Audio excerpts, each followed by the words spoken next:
Our PAX Prime 2014 coverage is brought to you by HyperX Gaming Products. Make sure you click their logo to check out the great gaming content on their YouTube channel, as well as Phantom Glass, the ultimate Gorilla Glass screen protector for your mobile device. All right guys, we're here at the EVGA booth with a pretty interesting motherboard. This is their X99 Micro, which we may or may not have at the office already. I'm not sure what type of things are covering that, so I'm going to say may or may not. This board is fairly interesting. They have a nice little cover over their I/O, which is comprised of 6 USB 2.0 ports, a clear CMOS button in between the USB 2.0 ports, and 4 USB 3.0, Ethernet, and audio jacks. I'm actually happy that there's a whole bunch of USB 2.0, and I know a few people are going to look at me kind of weird for that, but it's really nice because compatibility for your USB 3.0 honestly isn't that great. So when I'm setting up a computer, I like having at least 3, because then I have USB, like a general USB stick, keyboard, and mouse at the very least. So it's actually nice to see quite a few of those. Looking at the board itself, we have a CPU power at the top, 2 fans, a clear CMOS button, power reset, some sort of, I'm assuming, voltage checkout point, a post LED, power for the motherboard as a whole, 6 SATA ports, USB 2.0, front panel connectors, USB 3.0, another chassis fan, another chassis fan, SPDIF out, and your audio in right there.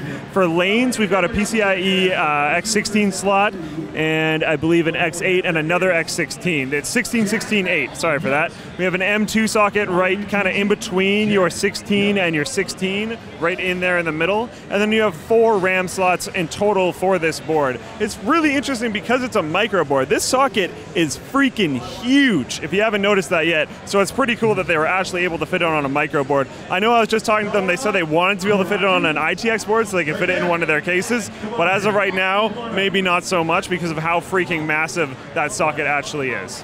Alright guys, now we're moving on to the X99 for the win. Jumping into I/O for this one, again, a nice little metal cover which will make it look really sweet. It's not super different from the past one. Another 6 USB 2.0 ports, another clear CMOS button, dual Ethernet, 4 USB 3.0s, and then your standard audio jack. So that's actually pretty much the same. Jumping up at the top, we have another fan header on the left-hand side. We have your CPU power, another fan header, power reset buttons, I believe it's voltage checkpoint, like I said before. And then you have a right-angled normal 24-pin power for your motherboard, which is really cool that that's right-angled. Not all cases, but a lot of cases we'll be able to take really, really good advantage of that, so I'm happy to see that. A right-angled fan port. Again, super cool. A whole ton of SATA ports, 2, 4, 6, 8, 10 SATA ports, which is impressive.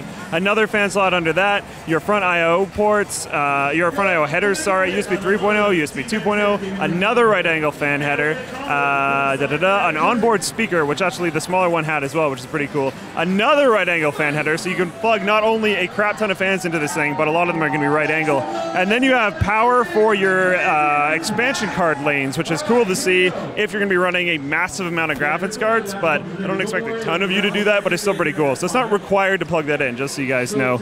And then you also have your SPDIF out and audio jacks right there. This one, instead of having 4 RAM slots, actually has 8 RAM slots, and then yet again, it just has that massive, massive socket. All right, guys, now this is the X99 Classified. I'm mainly just going to be covering differences. The I/O is the same, this plate shield here is the same amount of RAM slots, but one thing that they told me about is that there is more gold content in the actual socket than in their other 2 boards, which is pretty interesting. I'm not going to be able to test anything like that or anything on the boards because this is just kind of a visual overview as we don't actually have this in the office. So maybe we'll get this in the office later and be able to talk about the finer details later on. Other than that, it's pretty similar except that there are 2 M2 sockets. We have an extended M2 socket down here, and then we have, this is a key M socket, and then we have a key E socket here for another M2 card, just not quite as long. There's dual CPU power instead of single CPU power like on the previous one.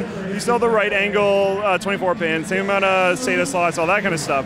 One thing that I didn't talk about on the previous board was its lanes. So you've got a 16X, an 8X, another 8X, a 16X, a 4X, and another 8X. That is a crap ton of lanes, but kind of actually what I was expecting from this board, so it's pretty cool to see. All right, guys, thank you for watching our content from the EVGA booth. If you want to see all of our PAX content, be sure to subscribe to Linus Tech Tips. And if you want to subscribe to another channel, be sure to check out HyperX on YouTube. They've blown up in size over the last little while, and they're making really interesting content on that channel, so be sure to check them out.